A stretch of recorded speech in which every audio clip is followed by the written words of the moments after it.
He told me that I must not confess to another priest the sin that I was committing with him, because it was enough to confess to God. Clerg is at his most seductive when he is preaching heresy. He told me that only the good Christians will be saved. He said he had met several of these good men, and they are such people that when one heard them speak, one could never leave them. And if I heard them just one time, I would be theirs forever.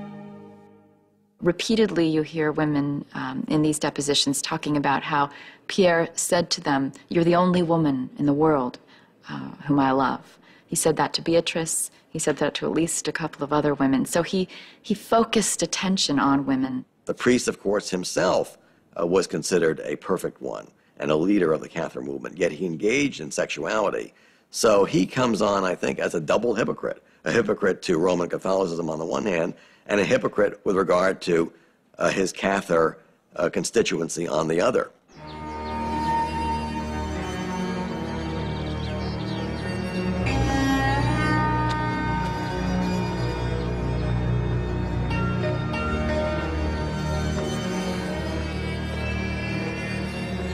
While the lovers entwine, a day of hell descends on Montaillou.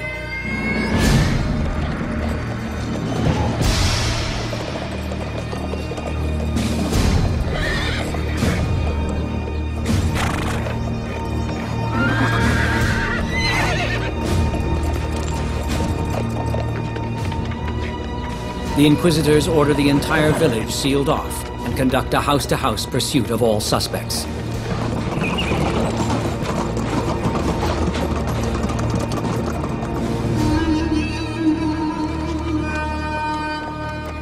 Pierre Maury manages to elude the horsemen and bailiffs and disappear into the mountains.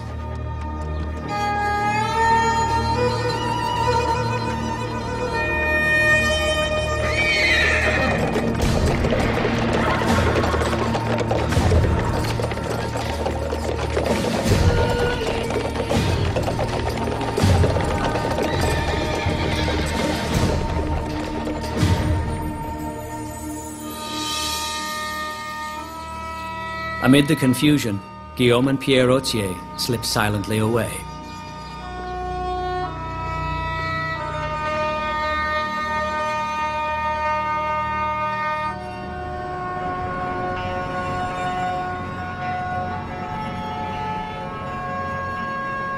Everyone in the village, males over 14, females over 12, is rounded up.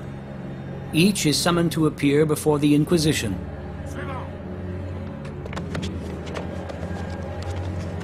The priest, Clerg, coordinates the summonses. Even the only noblewoman, Beatrice de Planisol, is served. The first round of interrogations will begin just hours after the daylight ambush. Some villagers are permitted to return to their homes, but with a summons to appear at a later date, to face the charge of heresy and death. Beatrice, she asked Clerg, "Why did you do this? Why did you turn against the people whom you loved so much, whom you once defended, whom you once protected from the Inquisition?" He answered, because he, in so many words, because he was losing power. It was the only way to maintain his power in the village. The Holy Inquisition has come to Montaillou. In just a few hours, the solitude and secrecy of this tiny village have been shattered, replaced by suspicion and fear. The Inquisitor's zeal was related to this desire to save the souls of heretics. The heretic was misguided. The heretic was going to be condemned to hell. The heretic did not follow the path laid for the individual by the Roman Catholic Church.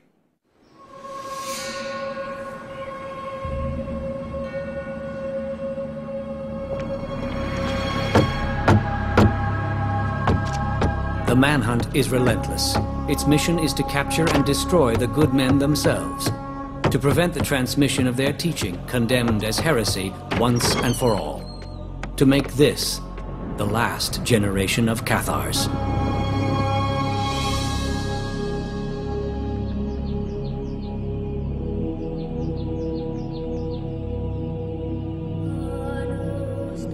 Bernardo Guidonis reviews the files of his inquisitors' interrogations of the entire village.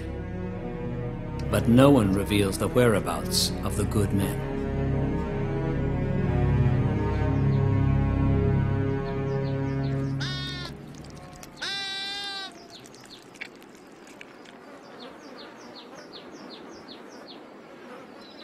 Pierre Maury remains on the run in the High Pyrenees, bound for Spain and exile. In Montaillou, he can never be safe again.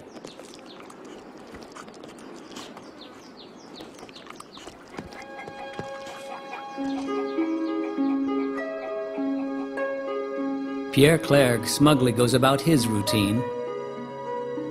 His sexual web enfolds many of the town's women. His wealth and power as cleric and confessor keeps them from betraying his heresy to the Inquisition.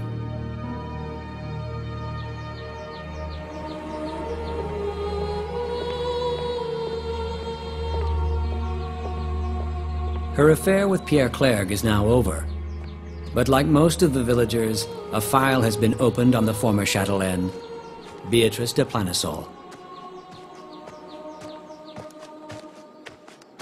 In many ways, Beatrice was a modern woman. She had several lovers, including 2 priests, who she said were the most ardent of lovers, which was important to her, apparently. She was sympathetic to the heresy. The good men vanish from sight. Guillaume Autier is presumed dead. Early in 1310, 18 months after the raid on Montaillou, an informant betrays the presence of Pierre Autier.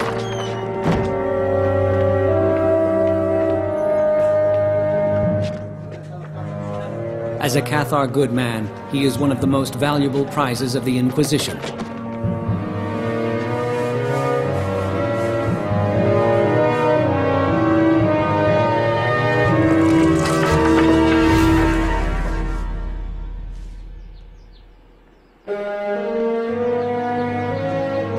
As he is led to the pyre, Pierre Autier proclaims, "If I only had time, I would convert them all."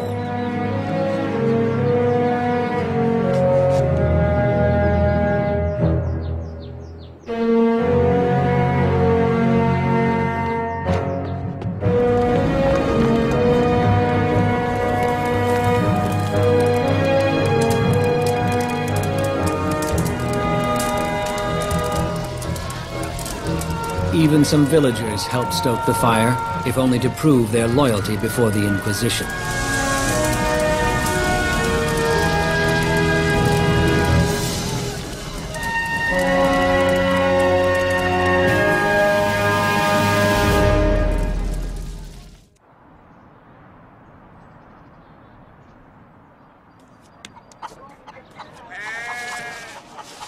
By 1320, the rhythms of rural life have resumed for the 40 families of Montaillou. In a society that values honor, those condemned by the Inquisition must wear the yellow cross of shame. Yet the heresy, though diminished, remains alive. Catharism survives only in whispers and the bitter memories of its victims. Few good men are to be seen or hidden.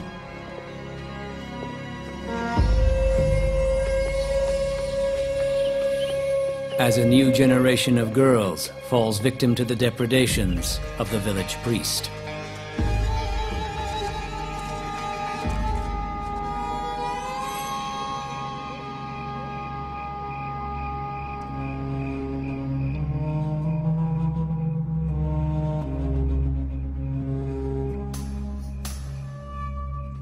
Priests with ambition discover that they can make a lucrative career and a name for themselves by enlisting with the Inquisition.